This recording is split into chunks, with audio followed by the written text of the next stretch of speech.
मानुषी के मित्रों को मेरा नमस्कार. Welcome to this edition of Manushi Samvad. And special welcome to Parmi Kumar, very often the first one to show up. Hello Parmi ji, namaste.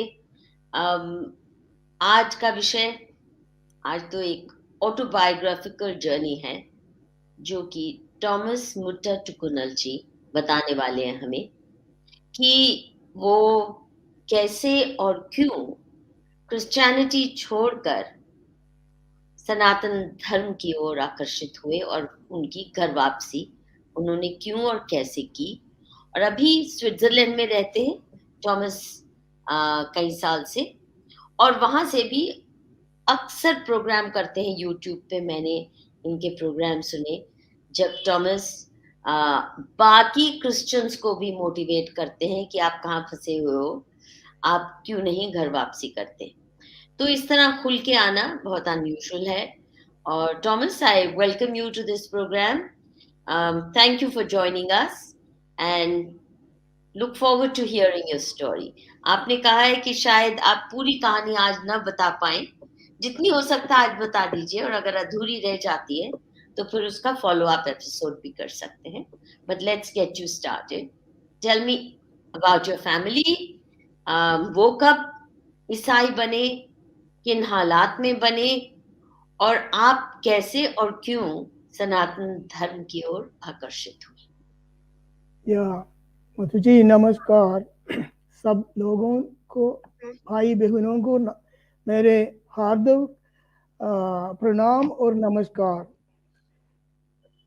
मेरा बचपन केरल में बीता था और मेरे पढ़ाई के बाद हिंदुस्तान में नौकरी नहीं मिलना सकता था. इसीलिए मैंने हिंदुस्तान से बाहर नौकरी देखना चाहता था. Please feel free to use some English, Thomas. Okay, so my English is, my Hindi is so slow. So okay, thank you very much. So Each week may have a little bit of Hindi, yeah, so that we know that you have some connection. yeah. But since you're living in Switzerland, you're from Kerala, I can understand you're not very fluent. So feel free to mix the two and be at ease. Yeah, by Hindi, it was lost due to time. चौतरफा 3 year Switzerland में रहने तो हिंदी बोलने का possibility नहीं था. इसीलिए थोड़ा थोड़ा हिंदी बहुत शब्दों मैंने भूल गया. लेकिन सब कुछ प्राचीन पद्यों, रहीमदास, सूरदास, तुलसीदास, सब कुछ दोहा मेरे याद में है. उदाहरण के लिए कबीरा लाख फली करो अगुनी अगुण न जाय, राग सुनत पय पियत हो सांब सहज हरिकाय. ऐसी दोहे या ये गई साधे सब साधे सब साधे सब जाय, रही मन मूल ही सिंजी वो फूल ही फल ही अखाय. दोहे सब कुछ मेरे याद में है. लेकिन बात करने की कोशिश नहीं सकता था, इसीलिए मेरे हिंदी बहुत शब्दों ने भूल गया. So I am not fluent in it. इसीलिए मैं आज अंग्रेजी में बात करना चाहता है. इस कृपया मैं क्षमा कीजिए. Please, welcome. Ji. Okay, so I was born in Kerala in a Roman Catholic family. And when I was a little child, my parents respected all the religious doctrines, and they brought me to the church, they baptized me, and I followed the church, and I believed that what all was taught in the church was the truth and nothing else was truth. That was what I was taught. But by the time when I was about 17, 18 years of age, I started noticing a lot of contradiction between what all was taught in the church, in the Sunday school classes, and what all was practiced by the church.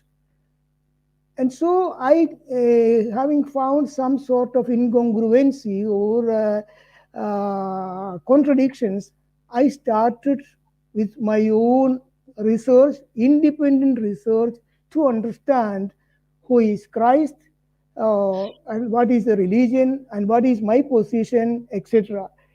And also, my primary school teachers, two of them, were very fond of Arsha Bharata Sanatana Dharma.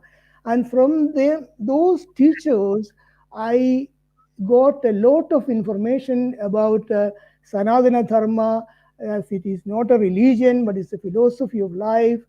And I heard a lot of about Bhagavan Krishna, Ramayana, Mahabharata, etc. So I had a mix-up of informations. So I started to learn my own to understand the truth. And this led me to return to Sanatana Dharma. That's in a brief account. I live in 43 years. I am living in Switzerland, as I told earlier, having no possibility to find a good job in India. So when I came here, I got a very warm reception because the Swiss people had a great impression of Arsha Bharata and Hindustan. So I was the first person in this area of Switzerland. I came here in 1980 and I was well accepted. And by the time I learned the language here, because here there is no use of English, it was only Italian, German, or French. So by the time I learned this language, I was accepted as a research pharmacist here. My specialization in pharmaceutical technology, and in 6 years, I got the recognition of the Swiss Federal Health Authority to manage the production and distribution of pharmaceutical products. And the state drugs controller here in this state of Switzerland, he helped me to find a good position as a technical director of a multinational pharmaceutical company here. And thereafter, till now, I'm living here. And in 2017, I got officially retired, but I'm working as a, an auditor and a consultant for an international pharmaceutical auditing company. And I used to come to Hindustan. And in 2019, I have audited about 7 companies in India as IPCA, then Orchid Pharma in Tamil Nadu, then Sri Krishna Pharmaceuticals, CTX Pharma in Gujarat. So I frequently come to India. And this is my basic background. And when we go to the PowerPoint presentation, there is a detailed idea of the beginning of my journey, the reasons for my journey towards Sanatana Dharma, and how I returned completely to Sanatana Dharma. So Ashish, you can start showing the first slide of the first part. Yeah, here is my return journey, the whole history of my return journey to Arsha Bharata Sanatana Dharma, and thereby renunciation of the Christian religion. So this is an idea. I have tried to mix everything here. The image of Jesus Christ as I understood him from by reading the Bible, and the whole establishment which happened in 313 AD in Rome, the beginning of the official Holy Roman Church, and my position which I evaluated. So the fact is that if you read the Bible carefully, you can see that Jesus Christ was a teenager celebrity who disappeared from the scene at the age of 12, and nobody knew where he was. And he reappeared at the age of 30 as a revolutionary personality who raised his voice against the religions, the priests, and the aristocrats of Israel. And he even addressed them he addressed, as it is read in the Bible, Jesus Christ even addressed the aristocratic group of Israel as whitewashed tombs and brood of vipers. And he used to console the poor and abandoned, and he challenged the upper class society for exploiting the poor. A short time after his entrance in the temple of Jerusalem, beating and kicking out those who had transformed the temple into a marketplace, he was accused as a rebel by the priests and aristocrats, publicly put into on trial, tortured and crucified according to the will of the aristocratic society of Israel, even though the Roman rulers did not find him guilty to merit such a punishment on the cross. So this is the impression or figure I got about Jesus Christ by uh, reading very concentrately the Bible. And as I have mentioned, this young Jesus Christ at the age of, as it is written in the Bible, at the age of 12, he was just a very smart boy. He used to argue with the priest and all those persons. Then at a certain time, he disappeared. Then he reappeared in Jerusalem, in Bethlehem, in this way. And, no, and this is a picture which shows how he entered in the temple of Jerusalem and beaten all who were there, changing the money and selling the things, etc. And therefore he was then put on trial by the Roman Empire according to the request of the aristocrats of Israel. And then he was crucified. But what happened is, after about 250 to 300 years, the Holy Roman Church gave him a figure as a king of kings. And so, what came to my mind is that if he was not projected and managed as the king of kings, what would have been the fate of the kings and the aristocrats? This was a big question or a big interrogative which appeared in my mind. So, my parents, as I have mentioned in the introduction, they were Roman Catholics, and this Roman Catholic Church, or otherwise which was called as the Holy Roman Church, this was the first uh, establishment which was established in Rome, and all other Christian varieties or divisions have started from this Holy Roman Church. The first was a split between the Roman Church and the Protestants, and then so many divisions, and now there are about 30,000 divisions of Christian churches all over the world. In US alone, there are about 12,000 divisions of Christian church. All have the same Bible, all have the same cross, all have the leaders as leader as Jesus Christ. But the problem is that they don't agree among themselves. Anyway, this is the background. But when I was born, I was baptized on the 7th day after my birth. It was taught to my parents. The reason why I was brought so early into the church to be baptized, because it was taught to the Christian parents that even if they are Christians, if the newborn child dies before it is baptized, its soul will be thrown into a bottomless dark pit by God, and it will remain there forever. The problem is, the question which came to my mind is that at a certain part they say God is mercy, God is love, and He loves all of you. And if a newborn innocent child is not baptized in 7 days, and this merciful God will throw his soul into a dark, bottomless pit. So this was a total contradiction between the affirmation. So this also made me think a little bit. So we'll go to the next slide. And so my parents brought me to the church, and a priest put some blessed water on my head. I was unaware, only 7 days of age. And so my parents were happy that even if I die after this ceremony, my soul will go directly to heaven. So my parents were happy. And coming to the practice of the church or Christianity, the Catholics have 7 sacraments or steps to be approved by God to get an entry pass to heaven. So if you don't get the sacraments, you will be lost. So for the entry pass, it was very important to have these sacraments, and they are, first one is baptism, which I got on the 7th day, then confession, Holy Communion, confirmation, marriage, or priesthood. For the Catholics, it's a selection. Either you marry or you go for priesthood. For other divisions of Orthodox Church, etc., they are allowed to marry.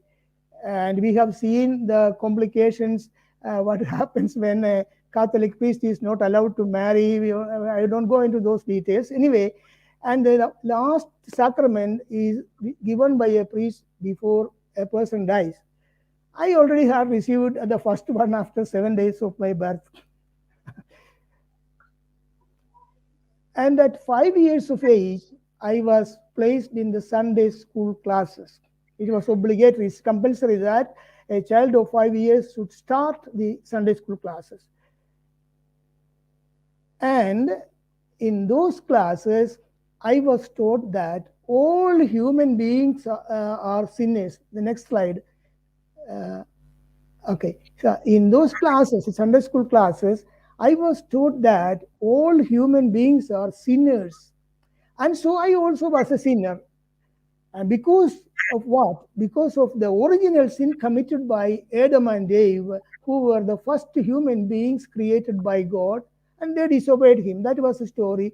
So their error has to be paid by me also. This also was not something digestible for me. Anyway, it was taught, I believed. Okay. And these Adam and Eve, who are considered to be the first the first parents of human race, it was taught that they were created in a place called Eden, somewhere outside Hindustan, unfortunately, and they were unknown to even my ancestors. But the only choice was to believe that story. Okay, I believed when I continued. In the Sunday classes, I was taught that even though my original sin in my account was cancelled by the first sacrament, baptism, still I continue to remain a sinner by many thoughts, my words, uh, actions, distractions, etc. So the devil is always waiting for me to commit a sin so that he can drag me to the hell and decide my destiny. And so you can just imagine how much I was afraid when I was a child. So this was my situation. I used to keep awake during the night many times, and I was afraid that uh, I will be taken by the devil to the hell, because you see, when you are a child, you commit a lot of things. However, it was possible to cancel my sins. There was such a possibility regularly through the next sacrament called confession. And for that, I had to go to the church, and occasionally once in a month or once in a week, and tell all my sins to the priest. And the priest will ask me to say a small prayer. And once I do that, as a bail for my sins, I will be pardoned and I will be saved uh, from my sins and saved from devil first of all. Okay, so that was what I was taught. So as a whole, the priest, the Sunday school teacher, my family, all of them assured me that the devil will not catch me if I do regular confession. That means it was a devil-proof safety technique. Can I ask you a question? Of May I, course, at this point, ask you a question? yeah, Or would you rather finish first? yeah. No, no, you can ask me, Madhuji. Okay. My question to you is, in those days, जब आप confession कर रहे थे priest के पास जाके, तो कैसी कैसी बातें लेके जाते थे प्रीस्ट के पास, Oh, और वो Madhu, क्या उसका रिस्पॉन्स होता था? Madhuji, I had to invent some scenes. उदाहरण के लिए केला की फ्रूट मेरे घर में था। मेरा माताजी मुझे दो केला फ्रूट देने, तो मुझे आशा है एक केला और खाने के लिए। माताजी घर में न होने तो Please speak in English. Please speak in okay. English. Don't labor तो so hard. Yeah, tell me. तो So your mother gave you two two bananas. bananas. And I Hmm. had the desire to eat one more banana, but my mother might have thought if I eat too much, I may have a stomach pain. So when my mother was out of house for something, I used to go and take one banana and eat that. And that was for me a big sin. Or sometimes if I go to school and I see a boy or girl has a very good dress, which I didn't have at that time, because my family was a moderate, lower middle class family. So I didn't have all the luxury. So I sometimes desired or hoped to have such a good dress, and that also was a sin. These were the types of sins. What else I could commit and do during that early ages of life? This was told to the priest, and the priest usually, and he used to cross question something. Did you do that? Did you do the other thing? This and that, and that was for me a sort of brainwashing and making you feel some inferiority complex in the mind, because once somebody is there to hear what you do, what you did, etc., and asking cross questions from remaining on a certain position, automatically you will feel that you are somebody who is not a criminal, but somebody who is at low level. So this is a way of keeping people under control. That was my experience. True, it's a control mechanism, but a couple of more questions before we go Yeah, further. Your story is, now getting more and more interesting as I'm beginning to understand the kind of sins you're supposed to have yeah, confessed as yeah, a child. Now, what I want to know from you is, A, how many generations ago was your family converted? Number one. Number two, what was your father doing? What was the occupational status of your family? You said they were low middle class, yeah. but were they farmers? Were they employees somewhere? What?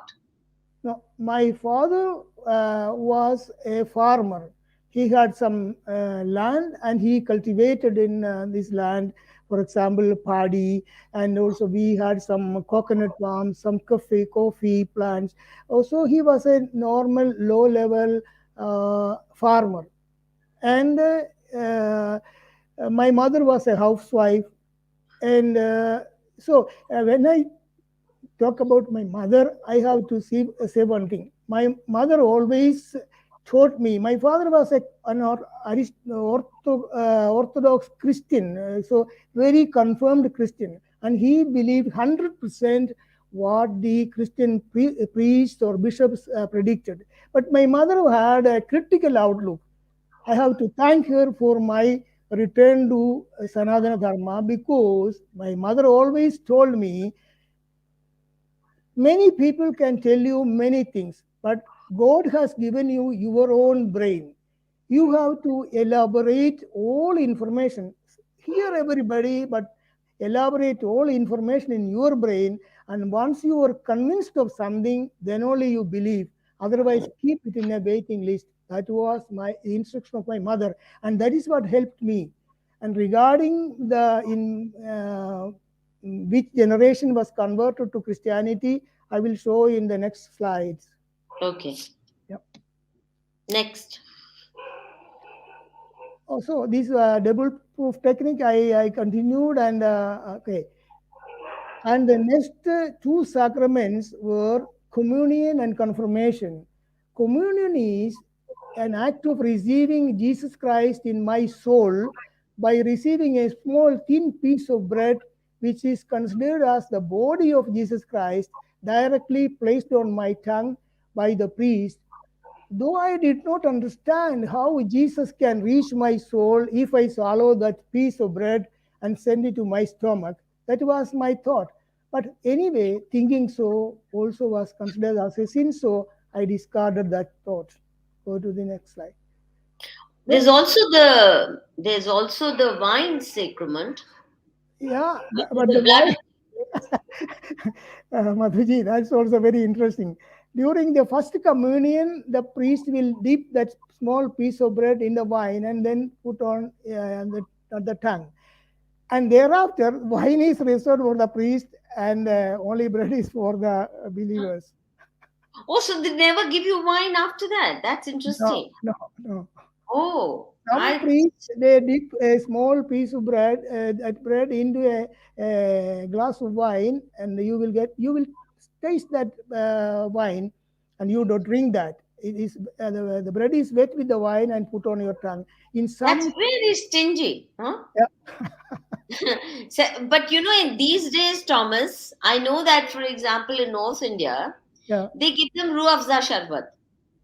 okay, There's no pretense of wine.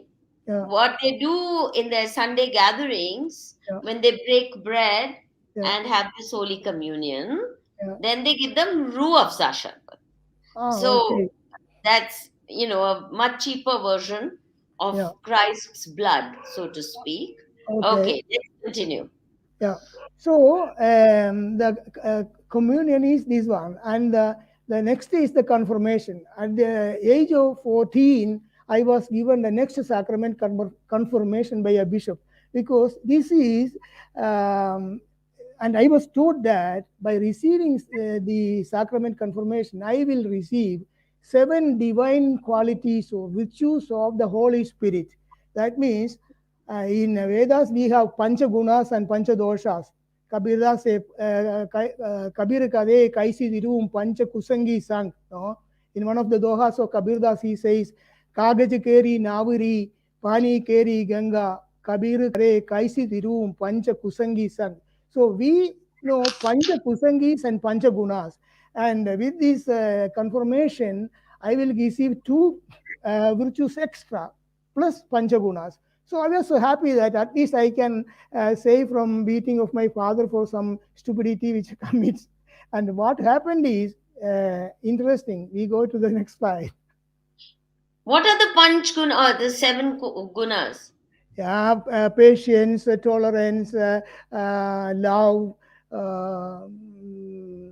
all these things. But tolerance is the last thing that Christianity has. They Yeah, hate everybody who's not a we, Christian, we, and they're out to destroy everybody else. yeah, theoretically, all things are there. We will come to the details. That's why I have prepared in a very detailed way so that all the audience can clearly understand what Okay. exactly is behind. So, what happened is, and this is a picture of the Holy Communion where the priest dipped the bread in the wine and put on the tongue of the child at the 7 years of age. And this is a picture of the confirmation where a bishop put a cross on the head of the boy or girl, dipping his thumb in a particular type of oil. It's a blessed oil, they say. But what happened after receiving this? Unfortunately, on the next day after receiving the confirmation, I quarreled with my younger brother and I beat him. So this was what happened. The day before, I thought I will be having all the panchagunas, and the next day, what happened is like this. So I quarreled with my brother, and for that, I was severely punished. I was born in 1952. So during that time, if I commit some error, my father used to beat me with a small stick, which is sufficiently long, 1 meter long, and this type of dimension. And so I got a lot, and he asked me to kneel down in the sand in the courtyard of the house. And he started shouting me furiously and continued for half an hour. And this incident practically taught me a fact. And we are coming to the answer which Madhuji asked me earlier. And with that experience, I was so convinced that because I was knelt down in the sand in the courtyard of the house, so remaining on my knees, I understood one thing, that is, neither me nor my father received any benefit from those sacraments, because if I had received the qualities donated by the Holy Spirit, I should not have beaten my younger brother. And if my father has received these all these qualities or virtues from Holy Spirit, he should not have treated me like that, instead of explaining me my faults with love and affection. So there was a total contradiction, theoretically and practically. So this was the beginning of my research to go ahead to understand the truth. I like your very simple, childlike logic, using that to test your religion. I am very charmed by this story. Next. Yeah, All right. Mathuji, this was a godly blessing for me. And because, see, if it is true what all said, I knew, fortunately, my father was not a drunkard. Thanks to my mother also. He was not a drunkard, and he was very, very, though he was very religious, he was very, very concentrated in his family, his children, etc.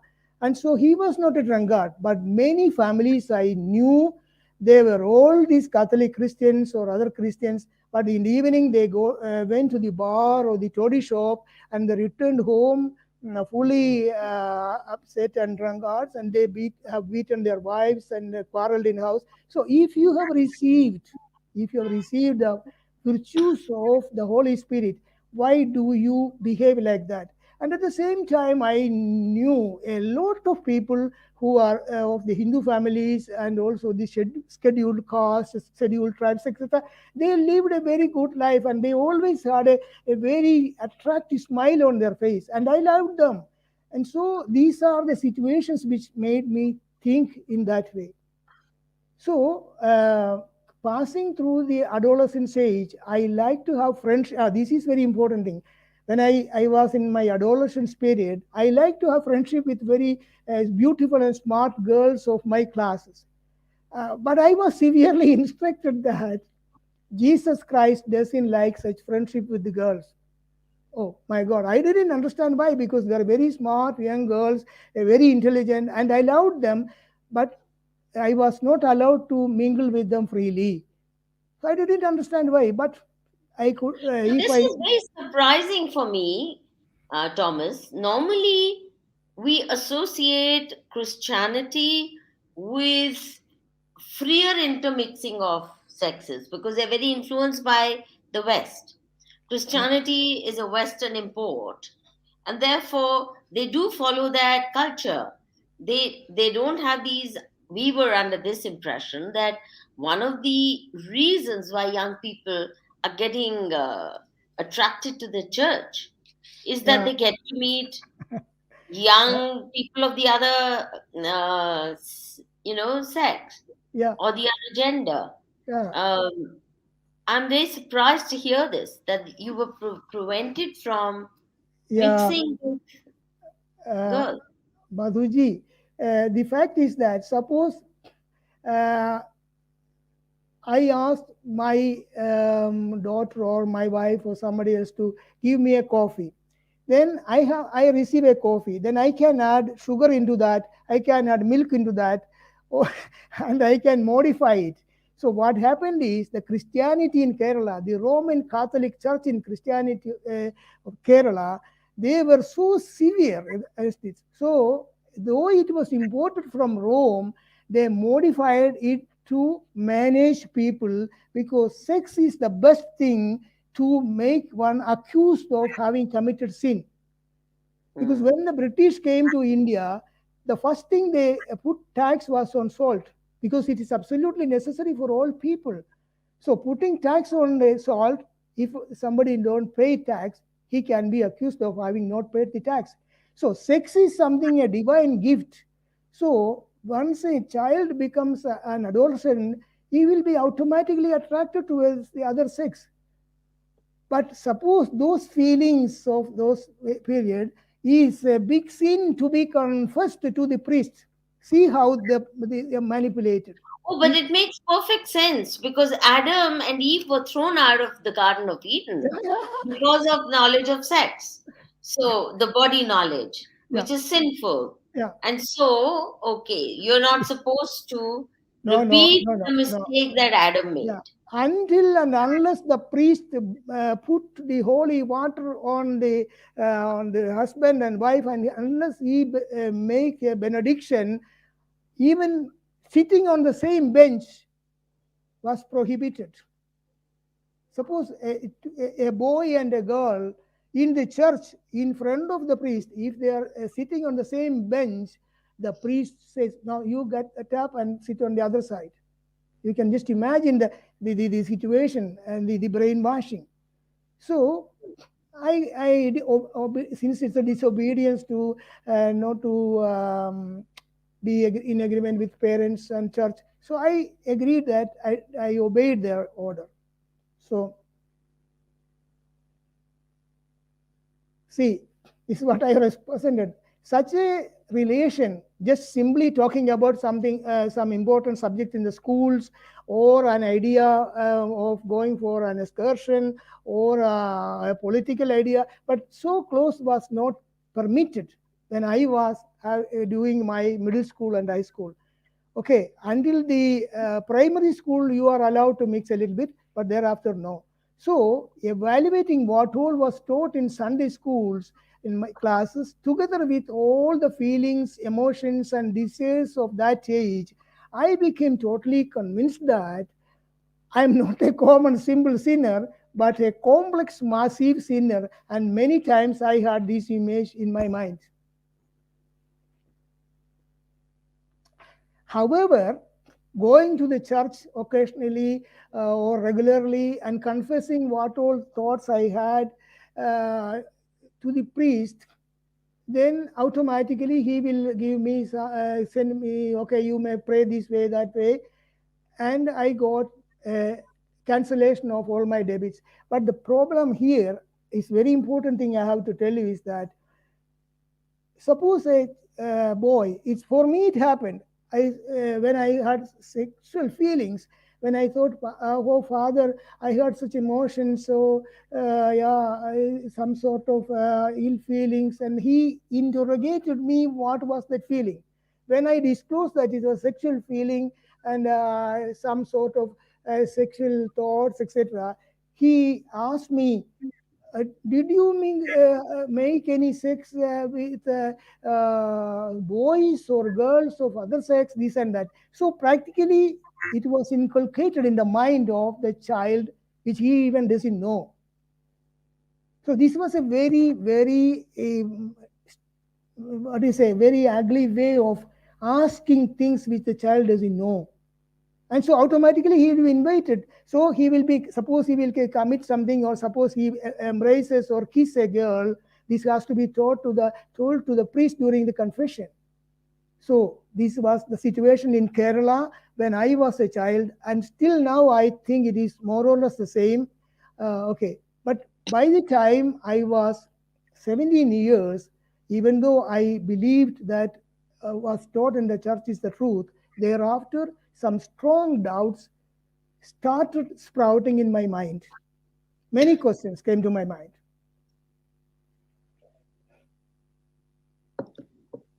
And by the time I was 20 to 25 years of age, it was absolutely clear to me that there are no correlation between the Christ teachings as I could understand from the Bible and the practice of the church.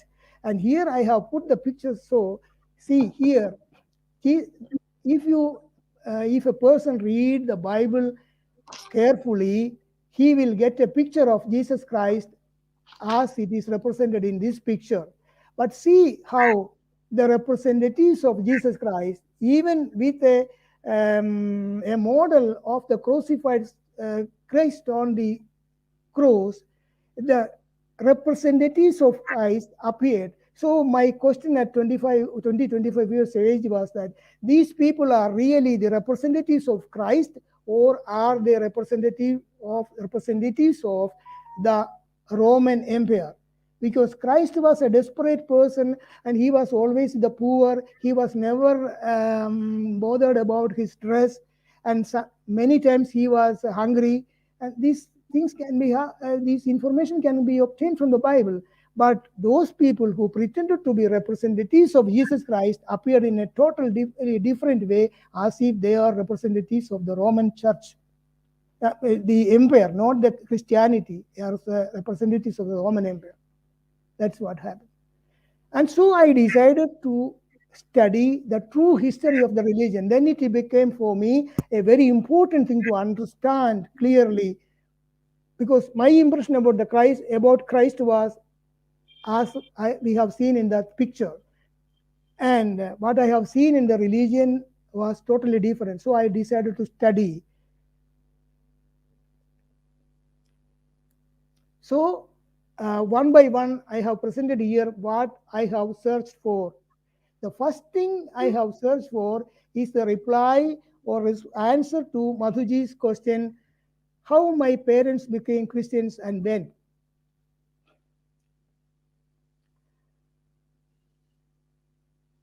There is a legend deeply rooted among the Christians of Kerala that Saint Thomas, a disciple of Christ, came to Kerala immediately after the crucifixion of Jesus Christ and converted some Brahmin families to Christianity.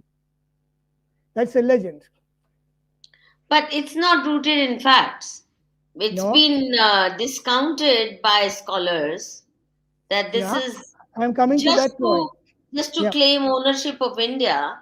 yeah. They make it out as if, right? Yeah, I am coming to that point Yeah. because the church leaders still, they continue to say this legend and make the people believe. But the historical evidences clearly shows that it is legend only, because until the 4th century AD, there was no Brahmin community in Kerala, and they started moving to Kerala from the banks of the rivers Krishna, Kaveri, Narmada, etc. between the 4th and 8th century. So during the towards the end of the 1st century, if Saint Thomas, even if he came there, there was no family to convert or no community of Brahmins to be converted to Christianity. So this is a legend only. In order to, and see, Brahmins are considered to be the highest category among the Hindus. So once we say that Brahmins were converted, that means, oh, we are somebody of the higher class. So this was also an indirect way of thinking. Okay, we'll go to the next slide. And in the meantime, until the beginning of 313 AD, the Romans who ruled the Palestinian region, they used to bring Jewish slaves and servants to Rome, and most of them really followed the teachings of Christ. Christian religion was not yet born, and those people who were suspected to be venerating or suspected to follow the teachings of Christ, all of them were cruelly, either they were crucified or they were put in front of wild, ferocious animals in the Colosseum of Rome, and they were brutally killed by the Roman Empire.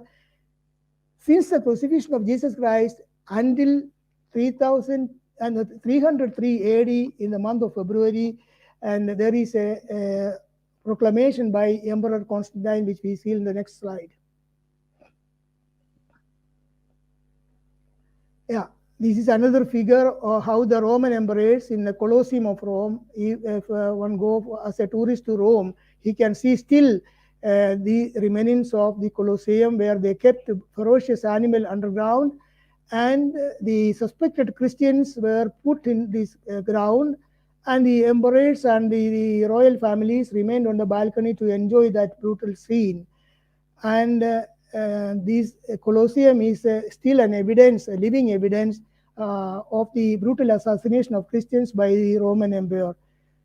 And in AD 313, in the month of February, Emperor Constantine, once he found that even though they were killing these Christians or believed to be Christians, the number of these people were increasing. So he understood that sooner or later this can be a negative point for the Roman Empire. So he allowed some liberty and he allowed those people to practice their faith. And following this proclamation, or which is called the Edict of Milan in 313, if somebody wants to have a copy of this translated in English, I can send it to them where it is clearly stated. So after this proclamation, the so-called Holy Roman Church started being established in Rome, that we will see in the next slide.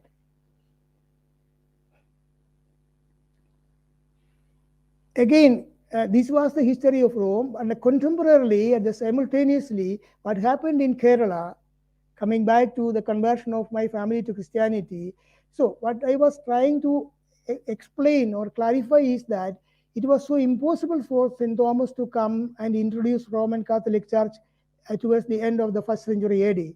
And historical proofs show that it was two Syrian missionaries named Mar Prot and Mar Sapir, who came to Kerala at Koilon, for exactness, in AD 823 with the Syrian merchants who introduced Christianity to Kerala. So this was what happened. And this picture shows, the previous picture shows that the authorization given by the followers of Chairman Perumal who ruled the area of Koilon at that time, allowing these missionaries to do what they like, because our culture was Adhiti Devo Bhava. So they were allowed, and also we had a good contact with the Syrian merchants, and they were important for us. So these priests were allowed, or missionaries allowed to practice there, and that was the origin. So next slide, was it? But even today, Syrian Christians consider themselves the most superior. Yeah, the superiority complex is there, but but with all superiority complex, if they are placed in front of an American or a British, the superiority complex will melt down and they become inferiority complex then. That's it. So the superiority complex is when they are in-house. Out of their house, the superiority complex will melt down. That's it. Because they don't know who they are really. They don't know our Sanatana Dharma, and they are not proud of being a member of Arsha Bharata. That's it. So this is another proof.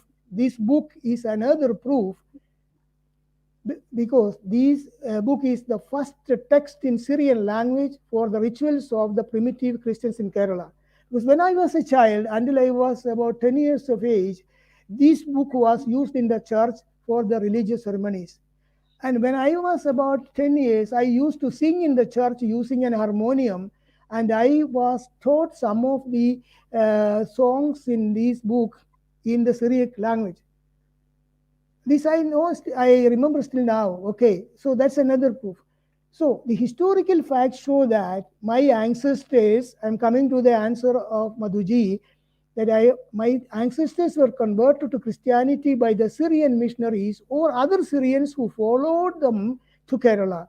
It is evident from the history that the Holy Roman Church started to be official and flourished in Rome only towards the 4th century AD. So these two things can be interconnected. In 4th century AD, the Holy Roman Church started being established in Rome, and the religion was spread into different areas. And the Syrian missionaries, they were paid to come and bring Christianity to Kerala. This was the introduction of Christianity, because St. Thomas never came to Kerala. And it is also said that in Sabarimala, I don't know, you have heard about Sabarimala pilgrimage hill for Hindus. In a few years ago, they found a particular type of cross near Sabarimala, certain kilometers below Sabarimala temple. And they said, the Christians of Kerala, bishops and priests, etc., they invented that cross was of Saint Thomas. He put there. It remained there for so many years, and at a certain time it came out. But the initial reports of the archaeological department of Kerala says that this was something new, which was put in cow dung mixer, and then it was burned, and the practice was repeated, and it was abandoned there. Unfortunately, they came to know about it. And what happened is, there they made a big church. So all the Hindu pilgrims were going to Sabrimala. They had to put the offer also in this church. And it was due to the good mentality of Hindus that it didn't started a clash between Hindus and Christians. Because Hindus had the habit of pardoning anything and tolerating anything. Anyway, they made a big church there just below Sabrimala temple, and they started collecting money there. So this is also, I know it very well because the Sabarimala pilgrimage center is hardly about 70 kilometers from my home in Kerala. So I know that incident very well. So that was the first But part of then it. they have to make a church there to trap all the pilgrims that go there. That's what they're doing. Planting churches around every major temple so Yeah, that they have a catchment area of where course, of course. millions Yeah, throng. and And but what a history of lies, deceit, yeah, Madhuji, bloodshed. that's the reason. But if a person is totally brainwashed, and if he is made convinced that if you think you will be put in the hell, he won't think. He won't think. So my fortune was that thanks to my two primary school teachers and thanks to my mother, I had a curiosity to understand the things. So the next question I asked myself is the complaints of the acts of the Holy Roman Church and the teachings of Christ. So I started studying the Bible very clearly, and I have compared the acts of the church. And the fact is that if the whole Bible, that is, if you study well, and now you with a computer, you can extract the the sentences pronounced as it is reported in the Bible. We can extract all those sentences pronounced by Jesus Christ and put in another file. And if you print that, it's only up to maximum 15 pages, 15 pages of A4 format. This I have done myself. And the total number of sentences pronounced by Jesus Christ are more or less 500. Why I say more or less? Because depending on the Gospels, there are four Gospels, as it is said, written by four people different: Matthew, Mark, Luke, and John. And there are certain differences in these chapters, and some sentences are more or less as for Jesus Christ. So if you make the maximum with a little bonus, the maximum number of sentences pronounced by Jesus Christ is less than 500.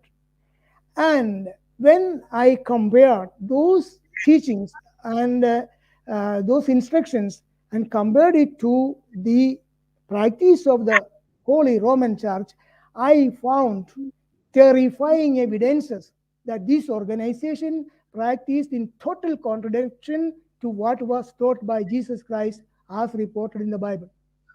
No, but surely Jesus Christ was full of hatred towards idolaters, people who do murti puja, anyone who did not become a Christian. Also, the arrogance of declaring yourself son of God. You know, I mean, that's No, something terrible about the desert cults, no, whether Islam or Christianity. we will come to that point. Claiming yourself as God's representative on earth No, without these showing any proof. no, Madhuji, the fact is that the Holy Roman Church reinvented another Jesus Christ. And it was not the Jesus Christ who was born in Jerusalem and who was against the sorry.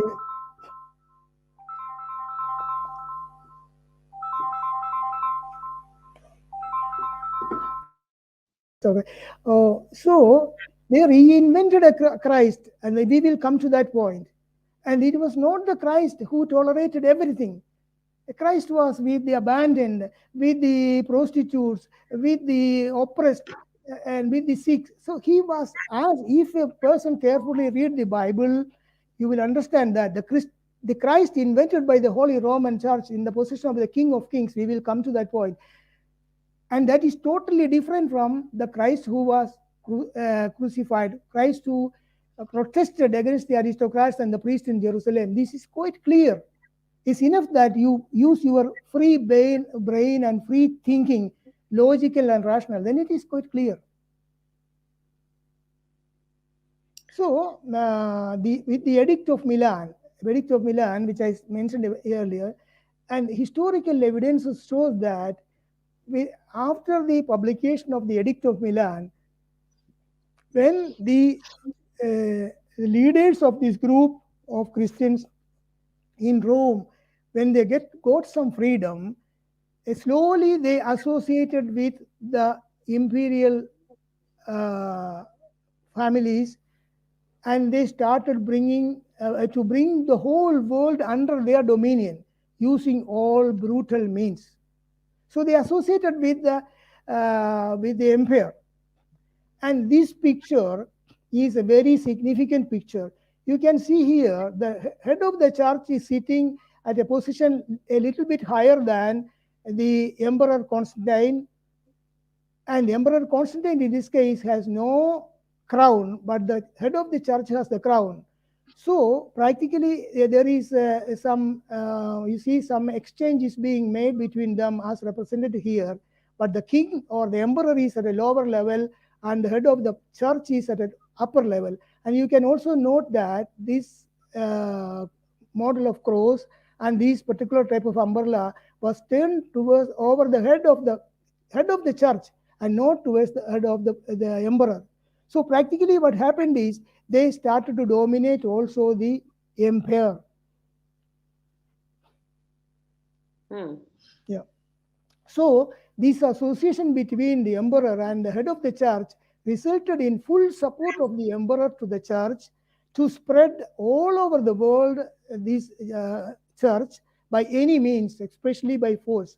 The emperor was involved in the selection and the ordination of the popes and other top leaders of the church.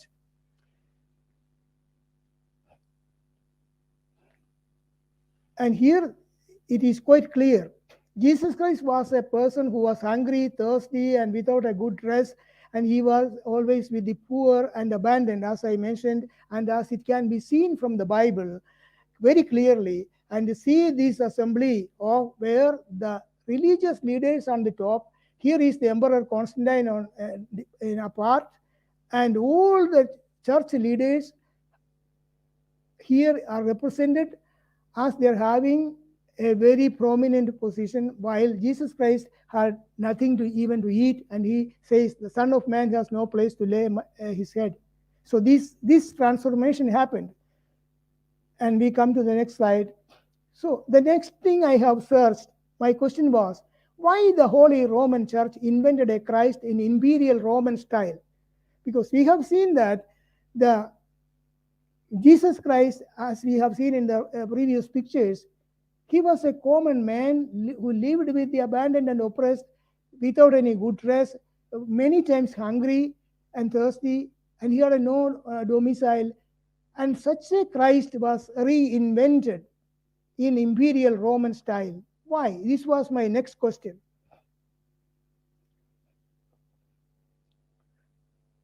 Because what I could found is that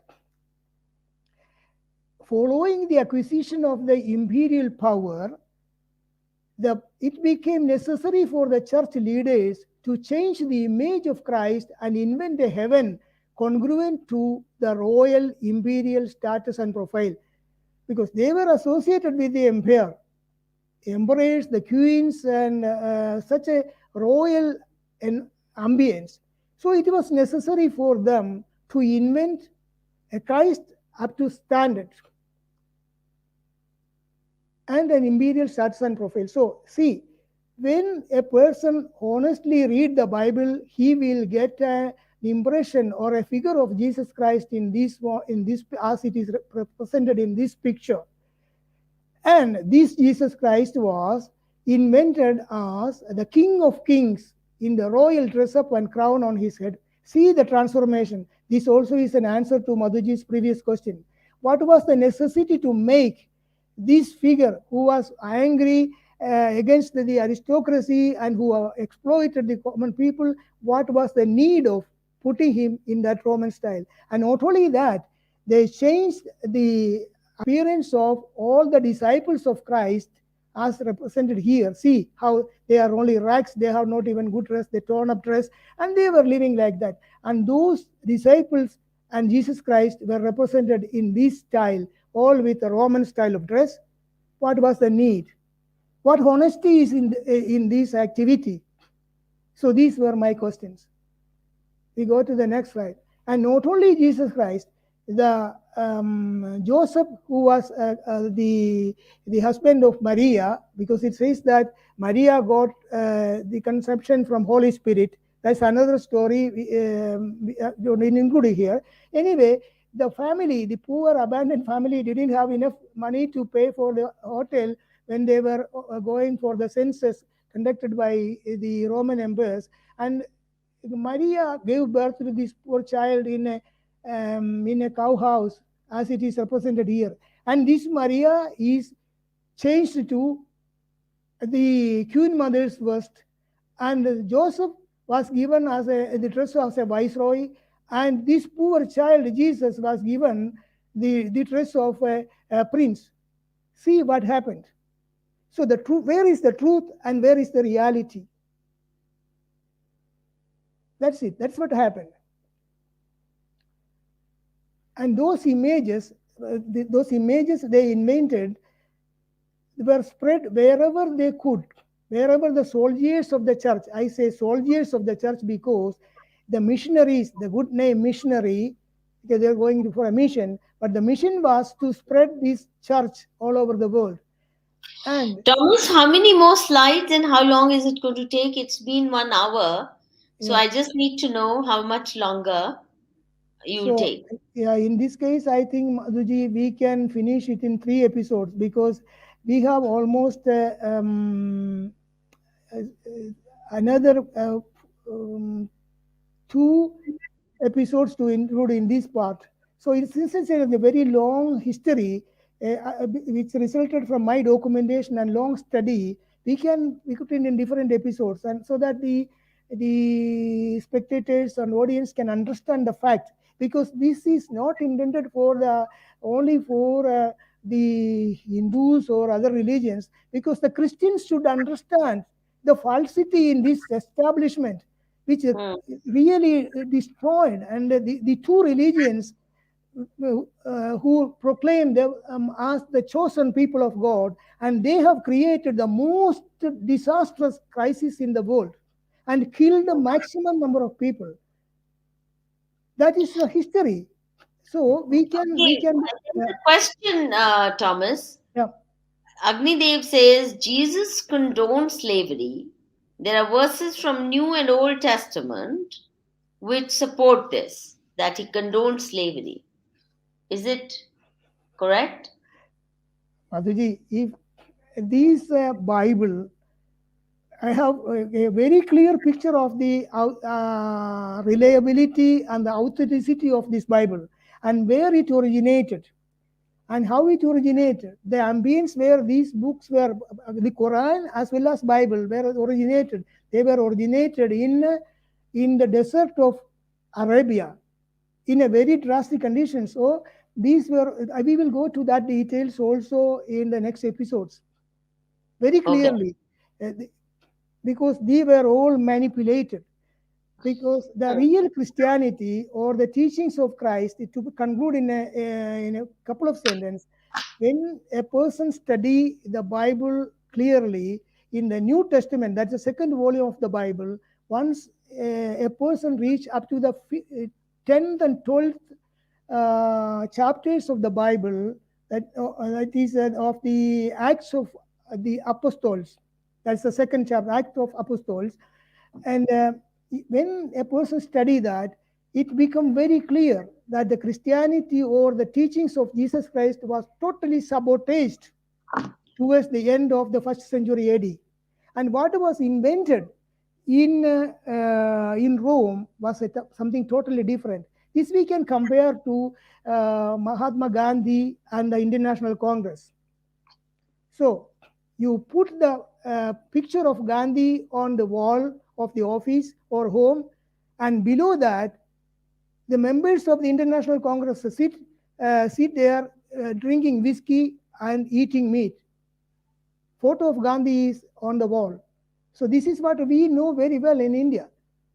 And almost the same thing happened here also. True. Well, people are saying, G. Khanna says, the first thing Islam and Christianity do is to take away freedom of thinking and arguing. Otherwise, these two cults cannot survive. Of course, I agree with that. Because we in Sanatana Dharma, we have thousands of books written by thousands of acharyas, and we have full freedom to accept one or refuse one, because nobody insists anything. You can question, we can make addition, deletion, and modifications to make this permanent and adapting to the situations. But in Christianity or in Islam, nobody is allowed to think. Any person, as I told you at the beginning of our conversation, any person who tried to question that will be considered as a sinner, destined to the hell. That's what happening. And once I had a conversation, very gentle conversation with a priest who came to Switzerland, and he for a particular festival, Christmas festival, and I was also invited in that meeting and some ceremonies of some Indians living here, especially Malayalis. So I participated in that festival, and I had a conversation with this bishop, and I asked him, instead of accusing a 7-year-old child as a sinner, why can't you take the Bible itself and show the affirmation of Jesus Christ, where he says, unless you become like children, you won't enter the heaven. So there is an affirmation like that. And now I don't remember exactly in which chapter. Anyway, there is an affirmation of that. Then I asked this bishop, why don't you show him or these children like that? Then say, children, you are innocent.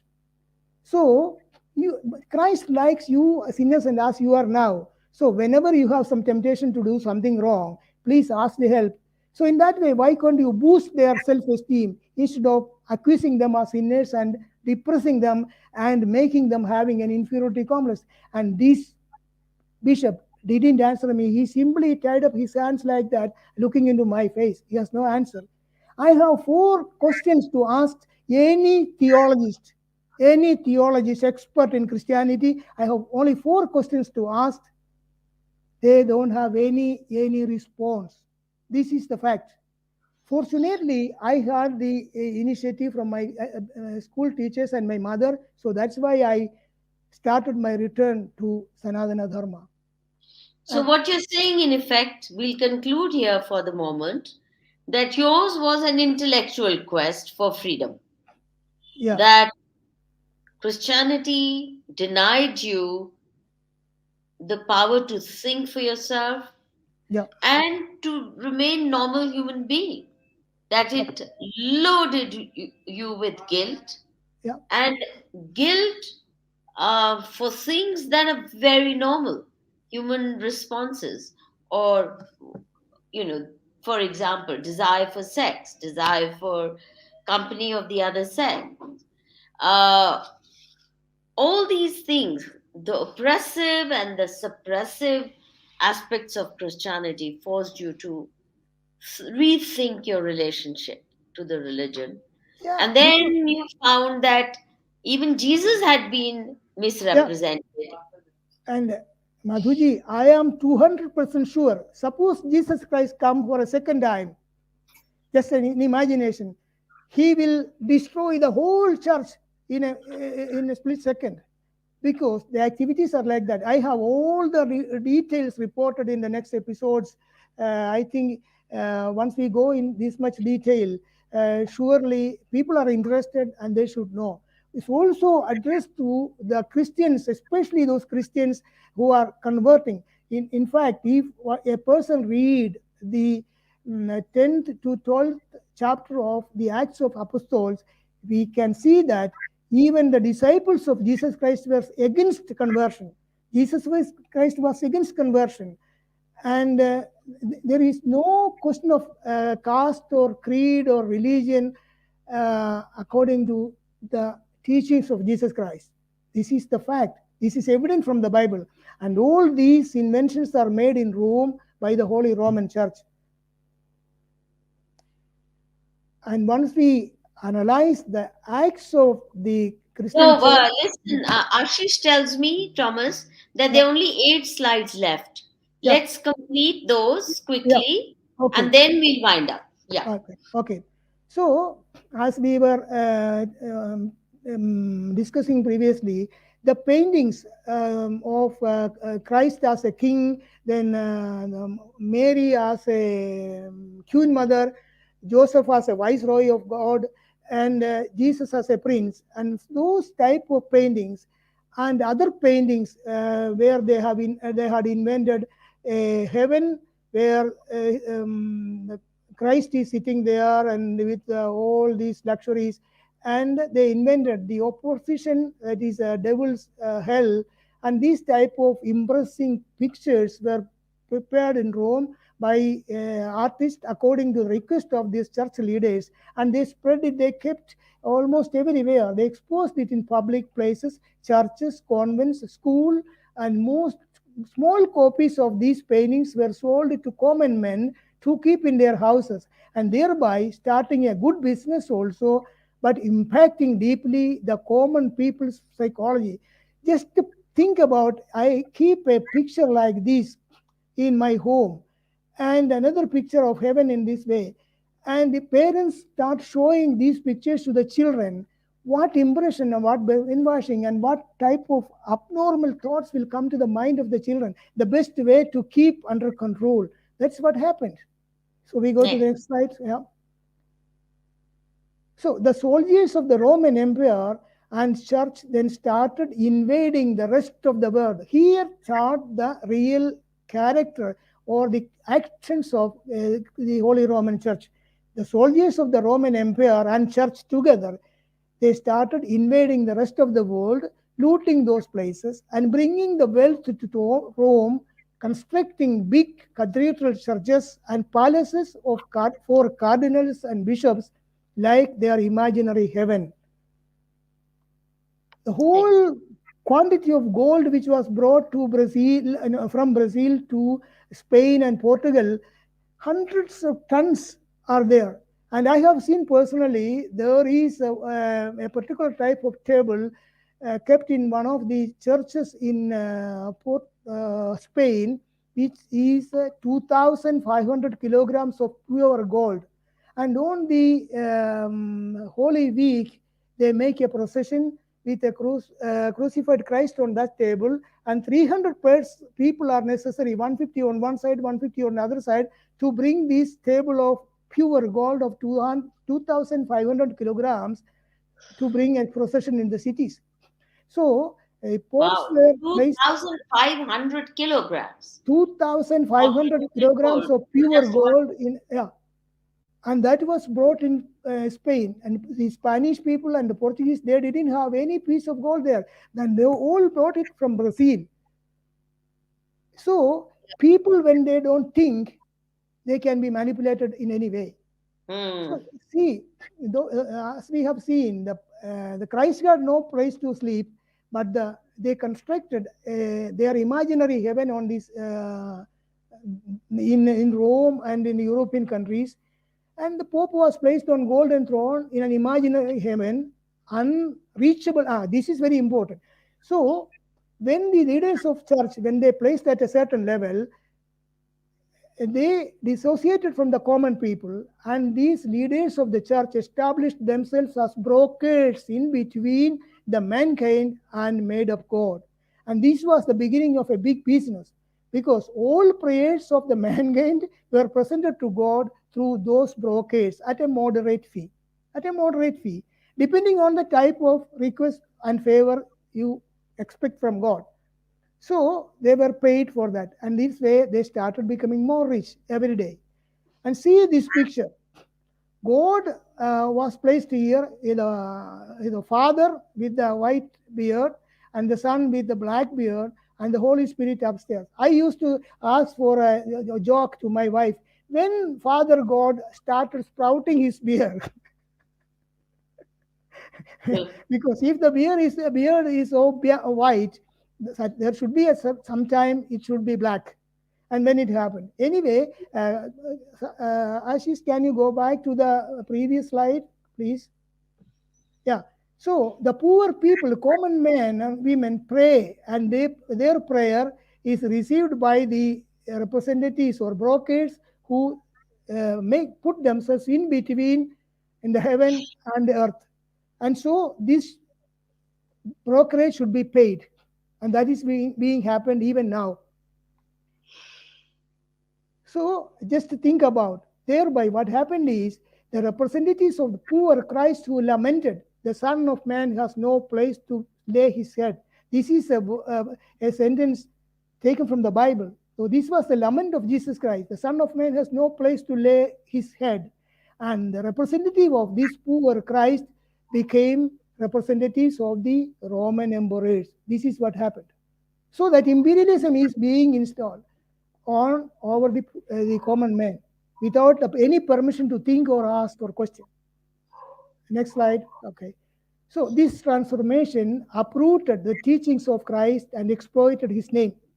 See, this sentence is very important from my independent research. The transformation of this transformation of the head of the churches, it totally uprooted the teachings of Christ and exploited his name to invade, loot, and occupy the rest of the world, exactly as colonialism, and forcefully converting the local population to this religion through unimaginable, brutal, and cruel methods such as holy inquisitions.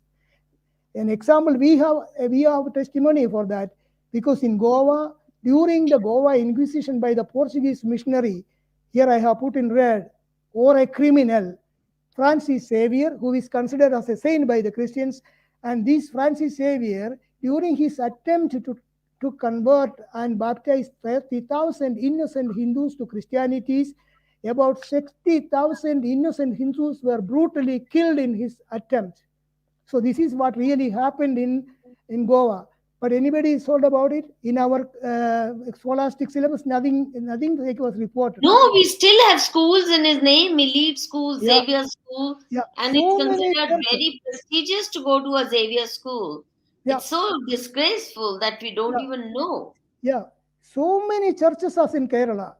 But if these true histories, for example, Hitler killed a lot of Jews in Germany. But the children in Germany, they are learning that history, how Hitler killed, brutally killed so many thousands and thousands of people.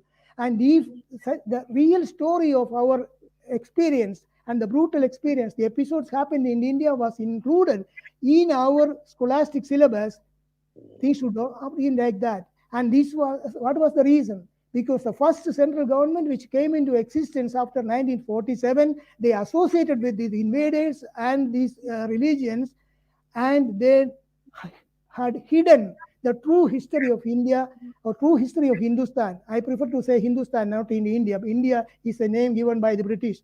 The true history of Hindustan, and to make people know what is Hindustan by simply starting to learn Himalayam Samarabhya Yavat Sindhu Paryandam Devanarmidam Desham Hindustanam Prachakshade. So starting from that slogan, if the true history was taught in schools, things would have been totally different. So that's my impression. and I'm convinced that. So what I was concluding here is that, in other words, the Christians transformed the true heavens of this earth to hell, Very imposing well an, said. yeah, they transformed it to the true heavens in hell, imposing an imaginary heaven after death. See, this is a scenery from a part of India. See, this was our nature. We didn't want to go to another heaven because we were already living in heaven. We had appropriate climate, we had everything to eat. When we come to the next episode, we will clearly identify the beginning of this.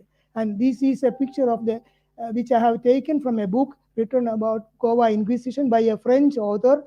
And see, people were how people were treated. And see, concentrate your attention on this picture. This was a dismembraning of children, was one of the brutal practice approved by this criminal Francis Xavier. Children were put on the walls or beaten on the walls in front of their parents, and keeping the eyes of the parents open, children were mutilated to compel them to convert to Christianity. Where is the teaching of Jesus Christ? And this man says that he is the disciple of Jesus Christ. He's a criminal, unfortunately. We Indians, we people of India, should understand at least now. And the Christians of India, especially Christians of Kerala, should understand this truth. This is very important. So Next. we will continue this discussion. Maybe Is you this the may, last slide?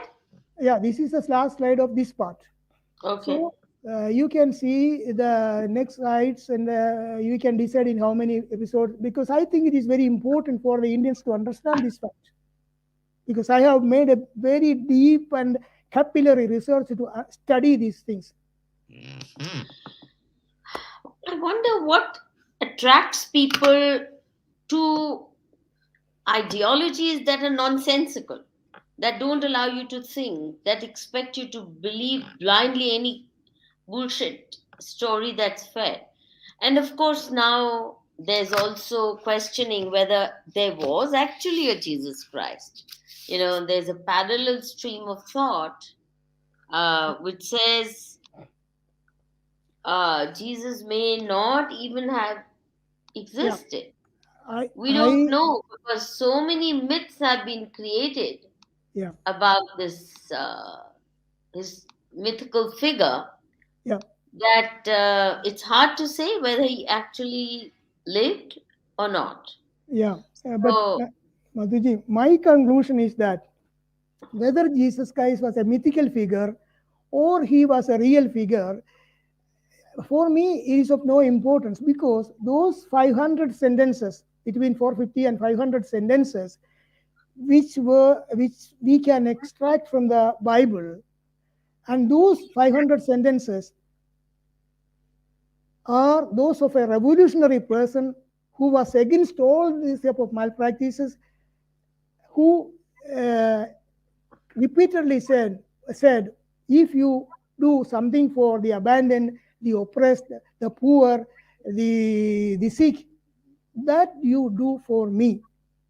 So once we take the essence of those 500 um, 500 sentences pronounced by Jesus, as it is reported in the Bible, whether he is a mythical figure or whether he is a real figure, is of no importance. But there is some facts and some good things for the mankind. So these I have listed as a separate list in the next episode, and we compare it. So for me, it was not important whether it's a real figure or a mythical figure, but what he told. And as it is reported, in spite of all the manipulations done to this Bible, this was done in Rome, it's quite clear there are also proof and stories about that. But once a person take off these 500 sentences, approximately 500 sentences, which I have done using a computer, and read that, and then we'll understand that Jesus Christ was a person who loved mankind, and he remained with the oppressed. let's conclude with you. At what age did you say Christianity is not for me? Irrespective of your respect for the man to whom those 500 yeah. sentences are attributed. Accused. Yeah, At yeah. what age did it happen, and what was the response of your family to it, and of course your community? See, when I told for the first time to my father that the Ten Commandments were prepared by Moses and not by God, my father was very angry, and he said that I should be brought to some priest so that he may put his hands on my head and pray for me that I will become normal. But my mother said, and also my grandfather was alive at that time, and my grandfather told my father, keep the boy free.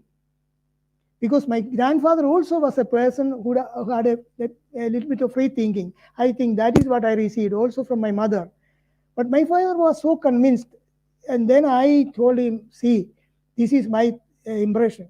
So even when I was about 13, 14 years of age, I started these doubts, especially when I went to confession and especially when I watched a bishop or a cardinal appearing in a very particular imperial dress and say that he is a representative of Jesus Christ. I couldn't digest it. So the things started in my mind at that age, but I could not pronounce it freely. So I kept it in that mind. Then I also had to make my research and convince myself first. It's not a question of politics, it's a question of conviction and understanding. Madhuji, your mic is muted, I think. I said, now that you're preaching it openly, do you get any pressure from your community, your family, or are you comfortable? Yeah, I quite comfortable, and I had already published about 9 YouTube videos in Malayalam language about this argument, and I have a close friend of mine who is a priest, and this priest, he is in UAE now, and he's about 75 80 years old, and he's a close friend. He had come many times to our home in Switzerland, and so I had some confidence with him, not as a priest but as a friend. So I sent all those episodes, 9 episodes, to this priest, and I asked him, see, please verify these episodes slowly, one at a time, when you have time and interest, and tell me if there is any mistake or error, because you say that you had learned theology, and so I am not a theologist as a common man, and I have used only my simple brain with its pros and cons. So So what did he say? he said, go ahead. But only comment I have to tell you is that these videos last for about 13 to 15 minutes. If you can cut short into several episodes of 8 10 minutes, that will be more interesting. And I asked him when I called him. I asked him, anything that I have presented here, it's not corresponding to the facts. He said, I'm so, okay, you are right. And this is the certification of a priest. Okay, Yeah, good. yeah, That your message is reaching far and wide through your videos and yeah, your open discourses. yeah, And I wish you all success in getting this message across. yeah, Friends, it was an interesting journey for me to go through the mind of Thomas, how he took various steps in order to understand the true nature of the frauds that the church is committing on its followers, yeah, and how he's decoding it all and yeah, figuring it out for himself. Um, I wish you good luck, Thomas, and I hope that many Christians will listen to your message and start a similar journey of questioning, whichever way they go. yeah, And because this blindness that comes, and especially since Christianity makes you accept brutalities, put a cover on terrible slaughters that have been committed in the name of Christianity, in the name of serving Jesus and serving the Lord. It's time people woke up to these yeah, realities, and I hope, yeah, and yeah, we'll wind up with this yeah, last. Okay. concluding remark from you. You want Okay. to give your last message? Yeah, my last message is that from my independent and honest research, I could understand that there is practically no relation between the teachings of Christ and Christianity. And now they come to our country saying that we are bringing charity and poverty and this and that. And this charity is a result of a big sin committed, because we in Hindustan we had 27% of the world GDP until 1600, and this was smashed totally. It is just like a person attacks my house, take away everything, and kill me and rape my wife. And tomorrow, if my children are sitting on the door and if they are weeping, and a person comes to them, the robber comes or the thief comes to them and give a sandwich, and they take a photograph. That is what is being done by the Occidental world. This is the truth. Christianity has absolutely nothing to do with Jesus Christ. They abuse the name. Once a person study that with facts and dates, study the history very well, it will become clear to any common man with a minimum intelligence. That is my word of conclusion today. So, Thank you, Thomas. namaskar, Thank you. Very everybody. Thank strong you very but much. very accurate description of what the West is doing in the name of Christianity and how it's important that we wake up to its reality. Okay, viewers, I hope you enjoyed listening to Thomas and his entire journey.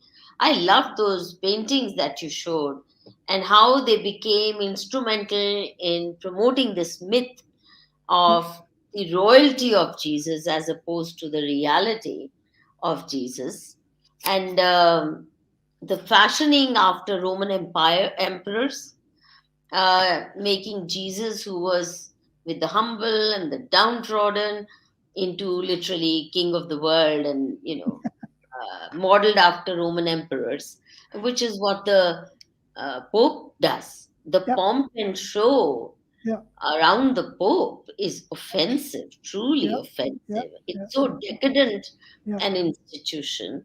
yeah, So, thank you very much for taking us through this journey. I hope we'll come back to you again.